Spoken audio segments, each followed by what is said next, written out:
আমরা পশ্চিমবঙ্গের নতুন প্রজন্মকে, আগামী প্রজন্মকে একটা কথাই জানাতে চাই যে 1947-এর 20 জুন এই পশ্চিমবঙ্গকে ভারতভুক্তি যিনি করিয়েছিলেন, পশ্চিমবঙ্গের তৈরির অতীত ইতিহাস বর্তমান প্রজন্ম এবং আগামী প্রজন্মের জানা দরকার।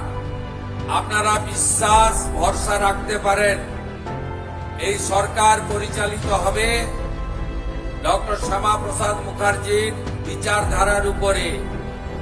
এই সরকার পরিচালিত হবে, তার কার্যপদ্ধতি হবে ডক্টর শ্যামাপ্রসাদ মুখার্জি স্বামী প্রণবানন্দের স্বপ্ন পূরণের মধ্য দিয়ে। আমরা জানি 34 বছরের কমিউনিস্ট, 15 বছরের তৃণমূল, তারা ডক্টর শ্যামাপ্রসাদ মুখার্জির আত্মত্যাগ অবদানকে ভুলিয়ে রেখেছিল।